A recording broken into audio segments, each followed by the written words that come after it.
नमस्कार दोस्तों, स्वागत है आप लोगों का हमारे चैनल मैथ्स मेकर में। तो आज हम लोग मैथ्स के कुछ अति महत्वपूर्ण प्रश्न देखने वाले हैं। सभी क्वेश्चन एग्जाम में पूछा गया प्रश्न है। आप लोग को कहीं भी किसी प्रकार का कोई भी दिक्कत हो तो कमेंट करके पूछ सकते हैं।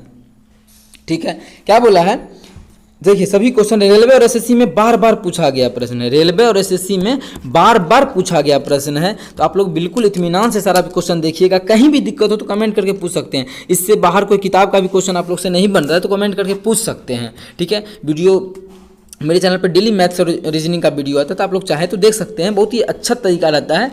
ठीक है, तो चलिए हम लोग पहला क्वेश्चन से स्टार्ट करते हैं। देखिएगा पहला क्वेश्चन क्या है। राम एक घड़ी 200 रुपये में खरीदता है। यदि वह 50% मुनाफा 50% छूट देकर कमाना चाहता है। 50% का नफ़ा कमाना चाहता है। कब? 50% को छूट देकर 50% का नफ़ा।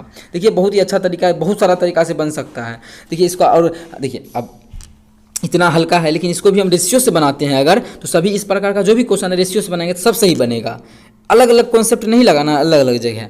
अब 200 में खरीदता है, मुनाफा कितना का कमाना चाहता है? वो 50% का मुनाफा लेना चाहता है। कितना का? 50%। 50% का फ्रैक्शन वैल्यू होता है 1/2।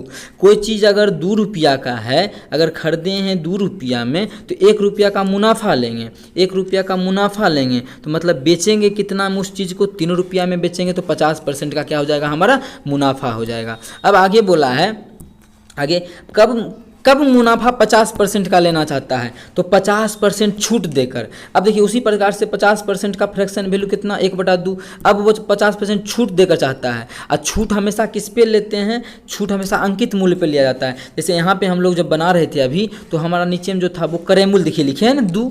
अभी ये जो लिखेंगे 2 जो है वो अंकित मूल्य है। छूट का बात किया ना, छूट नीचे में अंकित मूल्य। तो एमपी कितना हो जाएगा? 2। उस पर 1 रुपया का छूट देंगे, तो 2 पर 1 का छूट देंगे तो बेचेंगे कितना में? तो हम बेचेंगे, देखिए थोड़ा सा इसको पहले नीचा कर लेते हैं। रेशियो से मस्त तरीका से बनता है ना, इसलिए आप लोग को हम रेशियो से ही बता रहे हैं क्वेश्चन को। अब देखिए अंकित मूल्य हमारा कितना आ गया? 2 आ गया है। जब अंकित मूल्य 2 है तो इस पे हम 1 का छूट देंगे। इस पे 1 का छूट देंगे तो बेचेंगे कितना में? 1 रुपया में। अब देखिए उस समय बेच रहे थे 3 रुपया में, अब बेच रहे हैं 1 रुपया में, तो गलत बात है। अंकित जो एसपी है, एसपी तो हमेशा सेम होना चाहिए। एसपी को सेम करने के लिए क्या करना पड़ेगा हमको?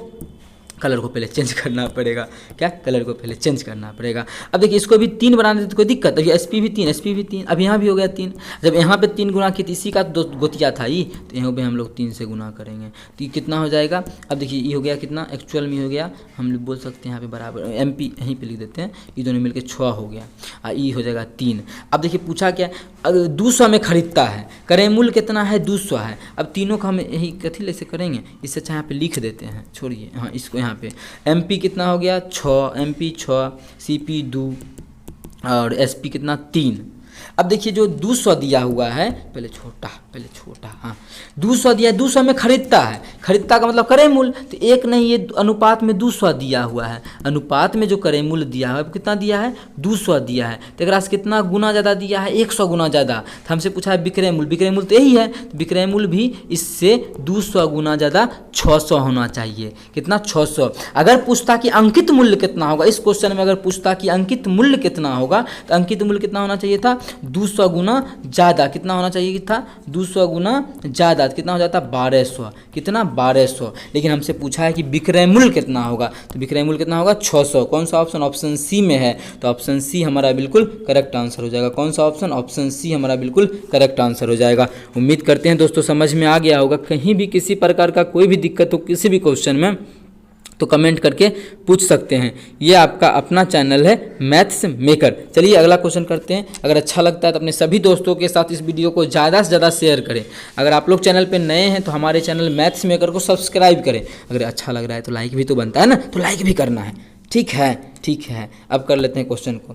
यदि एक टेलीविज़न सेट का मूल्य 25% बढ़ा दिया जाए, नया मूल्य कितने प्रतिशत घटाया जाए ताकि मूल मतलब शुरू में जो था मूल स्तर पर वापस आ जाए? शुरू में मान देखिए कोई टेलीविज़न है, उसका दाम 100 रुपया है, कितना दाम है 100 रुपया है उसका दाम। बोला है कि उसका दाम 25% बढ़ा देंगे, तो 25% बढ़ा देंगे तो 125 हो जाएगा। अब बोला है नया जो मूल्य है 125 उसको कितना कम करेंगे तो मूल स्तर पर आ जाएगा, मतलब पहले को वापस आ जाएगा। कितना कम करेंगे तो वापस आ जाएगा 25 कम करेंगे, तो कितना पे 25 कम करेंगे तो 125 पर, तो 125 परसेंटेज निकालना है तो 100 से क्या करेंगे गुना कर देंगे, तो हमारा निकल जाएगा क्या परसेंटेज। यहाँ से काटा पीटी कर लेंगे, हमारा फाइनल आंसर निकल जाएगा 25 25 125 5 दूना 10 जीरो, कितना हो जाएगा 20%। अगर बढ़ा हुआ दाम में 20% का कमी करेंगे तो वो अपने वापस मूल्य 100 पे आ जाएगा। तो ऑप्शन कौन सा, ऑप्शन सी है, तो ऑप्शन सी हमारा बिल्कुल करेक्ट आंसर हो जाएगा। कौन सा ऑप्शन, ऑप्शन सी।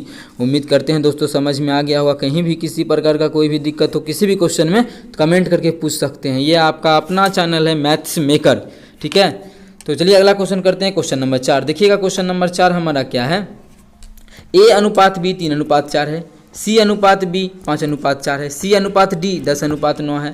तो ABCD का मान क्या पूछा है। अब देखिए अगर आप लोग बनाते डायरेक्ट पूछता कि ABCD का अनुपात क्या हुआ तो हम निकालने का तरीका तो बतेबे नहीं करेंगे। अगर एग्जाम में आ जाता है, जैसे ये भी देखिए रेलवे में पूछा गया प्रश्न है, तो कैसे बनाते, एग्जाम में आता तो क्या हम लोग निकालते उतना, तो बिल्कुल नहीं निकालते। तो क्या करते, तो कैसे बनाते, क्वेश्चन को बनाना तो पड़ता है ना, तो कैसे बनाते। देखिए A अनुपात B कितना दिया है, A अनुपात B हमारा दिया है 3:4। तो देखते हैं कि 3:4 किस किस में आता है। मानिए शुरू में ए है, ये बी है, इस पर इसको काटेंगे तो कितना होगा 4, ये होगा 3, 4:3 हो गया। मतलब हमको 3:4, तो ये गलत हो जाएगा ऑप्शन। ऐसे भी चेक कर सकते हैं। आगे देखते हैं, अब मानिए ये काटेंगे तो 3 आ जाएगा, ये अनुपात 4 आ जाएगा। हाँ तो ये हो सकता है, आगे देखेंगे, अभी ये हो सकता है, ठीक है। तो ये तो पहले कट गया, जब ये हो सकता है तो अब आगे देखिए BC थोड़ा सा उल्टा लग रहा है, तो दूसरा पकड़ लेते हैं। CD का अनुपात कितना होना चाहिए 10:9, C का अनुपात 10 और D का अनुपात 9 आ गया ना। देखिए C 10 है और D 9 है, मतलब हमारा ऑप्शन C ही मिल गया। आगे बढ़ने का कोई जरूरी ही नहीं है। आगे भी एक बार चेक कर लेते हैं, मेरा मन हुआ तो ये तो होगा ही नहीं, क्योंकि 4 और 3 है, हमारा होना चाहिए था 3:4 A और B का।